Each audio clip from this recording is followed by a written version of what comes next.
nuestros días, todo es una locura. La gente está sprintando.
De momento todo está descansando en el Vaticano, pero en tan solo pocas horas todo eso va a cambiar drásticamente.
Porque pronto la Plaza de San Pedro va a ser animada con miles de personas de todo el mundo.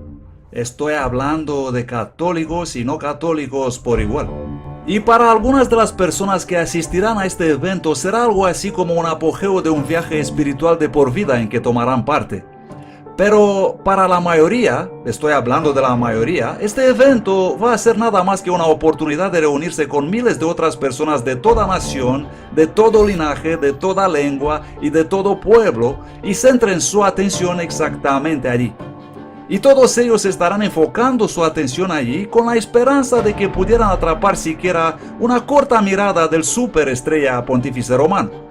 Estoy hablando del padre Mario Bergoglio, el hombre a quien el mundo conoce mejor como Papa Francisco, el primer papa jesuita de la Iglesia Romano-Católica.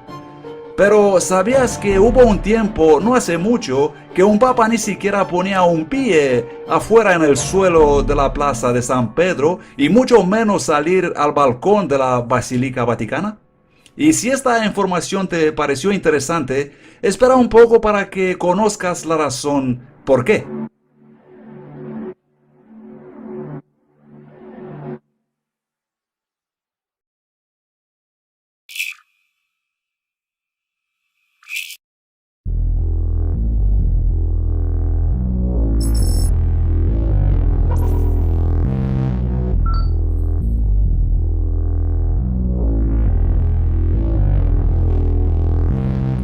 El 10 de febrero de 1798, Berthier, que era el general del infame Napoleón Bonaparte, condujo los ejércitos de Francia en una invasión contra la ciudad de Roma, donde capturó al Papa Pío VI y lo llevó al exilio en Francia, donde se murió en el año 1799.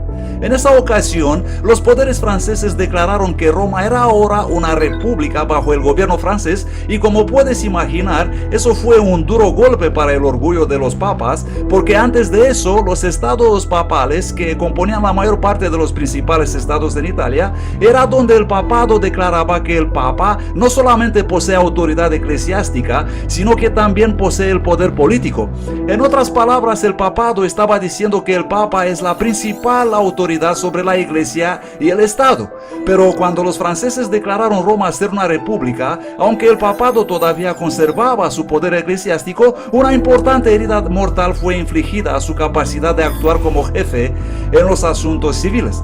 Y lo que es muy interesante acerca de este evento histórico es que 2000 años antes de que ocurriera, todo eso había sido profetizado en la Biblia, en el libro de la Revelación, capítulo 13, versículo 3, donde la palabra de Dios nos dice: y vi una de sus cabezas como herida de muerte, pero su herida mortal fue sanada, y todo el mundo se maravillaba y seguía a la bestia.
Ahora, si yo diría que el papado es una institución muy controvertida, la mayoría de los que miran este documental no creerían ni una palabra. Y eso porque simplemente las personas de la sociedad secular de hoy no son muy familiarizadas con el pasado del papado. Y luego, en los días recientes, el papado hizo un muy buen trabajo empleando mucho tiempo y esfuerzo para esculpirse a sí mismo una nueva imagen pública. Pero sin embargo, en el fondo, el papado es una agencia que aborrece la separación de iglesia y Estado. Por ejemplo, en el año 1905, los franceses dieron una ley que declaraba la separación de la iglesia y el Estado una realidad en la sociedad. Y en protesta contra eso, el Papa Pío X publicó una encíclica titulada Vehementer Nos, que significa nuestra vehemencia o somos muy afectados. Y en esa encíclica él afirmó que no solo la idea de la separación de iglesia y Estado es una falsa tesis, pero la calificó como un error pestilente. Así que el Papa Pío X y su papado estuvieron muy fuertemente en contra de la existencia de una separación entre iglesia y Estado y estaban dispuestos a protestar en contra de todos para que eso no sea una realidad. Y él no fue el único papa que trató de protestar contra la separación entre iglesia y Estado. En el año 1870, las tropas italianas entraron en los estados pontificios y despojaron al Papa de su autoridad sobre el centro de Italia. Y esto enfureció tanto al Papa, que su poder temporal fue una vez más hecho sin efecto, que durante los siguientes 59 años no hubo ningún Papa que abandonó el Vaticano. Estoy hablando desde el Papa Pío IX hasta el Papa Pío XI. Ellos se hicieron a sí mismos prisioneros en el Vaticano. Ni siquiera salían al balcón de la Basílica Vaticana, ya que la basílica tiene la vista hacia la plaza de San Pedro y esa era ocupada por las tropas italianas. Ellos se negaron a reconocer la autoridad de los italianos sobre el papado. Pero algo iba a suceder muy pronto a partir de entonces que cambiaría radicalmente la posición del papado. Y no solo cambiaría la posición del papado, pero el evento que iba a ocurrir iba a cambiar radicalmente la faz del mundo entero.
El 11 de febrero de 1929, el general Mussolini y el cardenal Gaspari se reunieron en el interior de este edificio.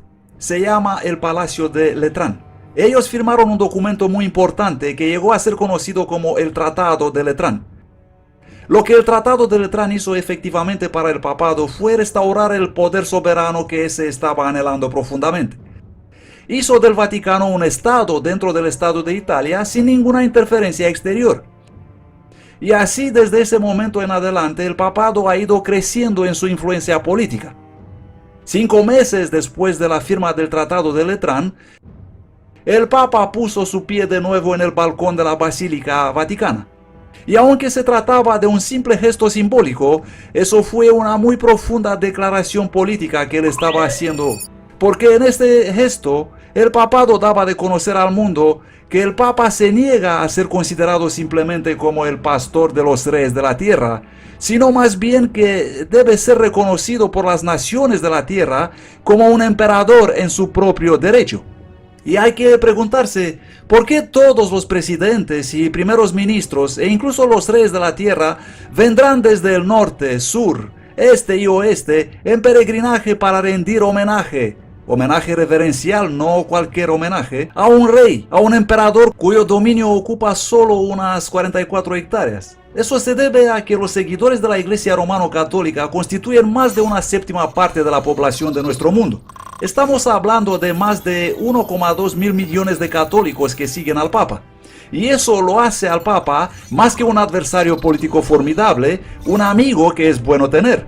Es por eso que los líderes del mundo libre vienen y rinden homenaje a un rey que tiene un gobierno que no es siquiera más grande que un rancho de ganado en Texas.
Ahora que estás un poco más familiarizado con la sórdida historia del papado, sería más fácil para ti comprender por qué fue el mundo impactado el 11 de febrero de 2013, cuando el Papa Benedictus XVI decidió de repente dimitir de su posición de Papa. Él fue el primer Papa que hizo esto en más de 600 años, una movida dramática que hizo historia, y que también abrió las compuertas para que un importante suceso ocurra en el Vaticano, porque como resultado de su renuncia, ellos colocaron el primer Papa jesuita de la Iglesia Romano-Católica. Estoy hablando del Padre Mario Bergoglio, el Papa Francisco.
Ahora piensa en esto. Entre todas las fechas que el Papa Benedicto XVI podría haber elegido para sorprender al mundo con su renuncia, ¿por qué crees que eligió justo el 11 de febrero? Una fecha que armoniza perfectamente con la mayoría de los acontecimientos históricos asociados con las conquistas del papado para mantener su autoridad sobre la Iglesia y el Estado a la vez. Ahora, todo esto puede ser una coincidencia o puede ser todo muy planificado. ¿Crees tal vez que la renuncia del Papa Benedicto fue realmente exactamente cuando el papado comenzó una nueva etapa en su intento de agarrar el poder político y eclesiástico y unirlos de la misma manera que lo hicieron desde el año 538 después de Cristo hasta el 1798, cuando gobernaron sobre todo el mundo entonces conocido? ¿Podría ser esto posible? Bueno, damas y caballeros, adivinando no podemos encontrar las respuestas correctas. ¿Comprenden? Pero la Biblia nos dice en el Evangelio de Juan, capítulo 16, versículo 13, Pero cuando venga el Espíritu de verdad, Él os guiará en toda la verdad, porque no hablará por su propia cuenta, sino que hablará todo lo que oyere, y os hará saber las cosas que habrán de venir. Yo os aseguro que si estudiamos atentos las Sagradas Escrituras, que fueron inspiradas por ese mismo Espíritu de verdad, no solo comprenderemos bien lo que está pasando ahora en el mundo y el papel del papado en los acontecimientos mundiales, pero vamos a comprender también lo que está a punto de suceder en un futuro muy próximo.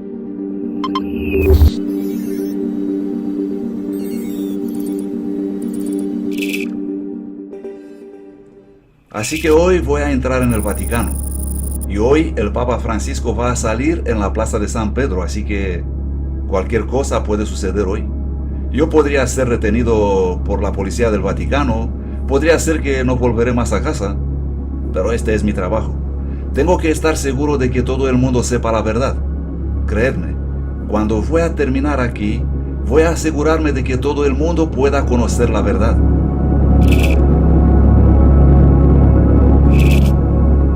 En la Biblia, en el libro de la Revelación, capítulo 13, comenzando con el versículo 1, la palabra de Dios nos da una profecía muy importante sobre el papado.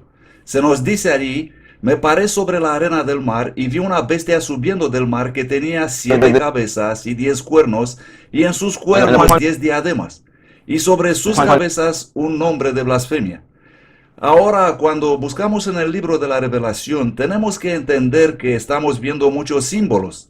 La palabra de Dios nos dice en la Revelación capítulo 1 y el versículo 1, la revelación de Jesucristo que Dios le dio para manifestar a sus siervos las cosas que deben acontecer pronto, y la declaró enviándola por su ángel a Juan, su siervo. Y esa palabra manifestar significa que la revelación que le fue dada a Juan para que nos sea transmitida a nosotros fue descrita en un lenguaje simbólico. Pero no debemos preocuparnos, la Biblia en realidad se decodifica a sí misma. Por tanto, cuando ves una bestia en la profecía bíblica, no se trata de una bestia literal, sino que es un símbolo de algo. En el libro de Daniel capítulo 7, empezando desde el versículo 12, nos dice por el profeta Daniel, cuyo libro es uno de los más importantes libros de la Biblia en conexión con el libro de la Revelación. La palabra de Dios nos dice pues ahí que Daniel vio a los 4 vientos del cielo soplando contra el gran mar. Y luego vio 4 grandes bestias saliendo del mar distinta una de otra. Y la palabra de Dios nos dice en Daniel 7, versículo 17, estas 4 grandes bestias son 4 reyes que se levantarán en la tierra. Y luego, para hacerlo más claro aún, en Daniel 7, versículo 23, se nos dice que la 4ª bestia será un 4º reino en la tierra. Por tanto, una bestia en la profecía bíblica es símbolo de un reino. En términos más modernos, diríamos un poder político o un estado. Ahora, ¿te has dado cuenta cómo las 4 bestias proféticas de Daniel capítulo 7 que acabamos de conocer y que en realidad son reinos o poderes políticos, así como la primera bestia profética de la Revelación capítulo 13, que es también un reino y un poder político? ¿Te has dado cuenta cómo todas estas bestias les vemos saliendo, elevándose del agua, apareciendo del mar? Es evidente que esta agua debe ser un símbolo de algo, y la Biblia nos da una idea clara de qué simboliza el agua en la profecía bíblica en el libro de la Revelación capítulo 17, versículo 15.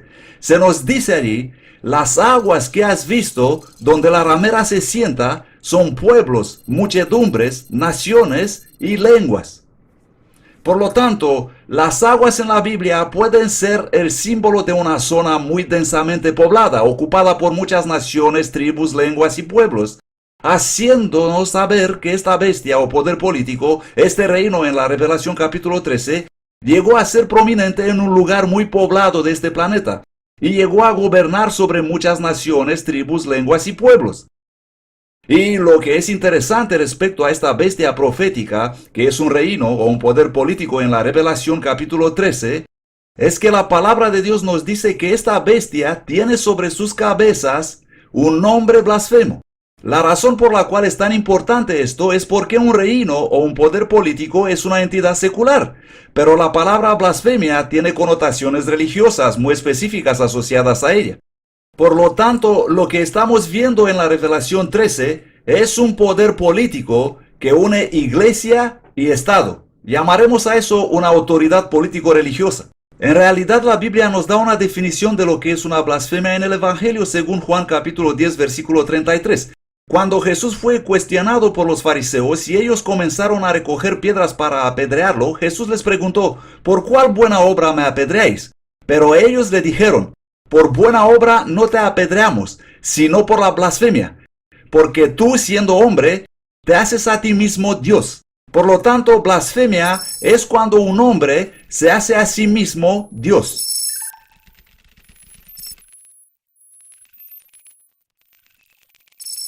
En Marcos capítulo 2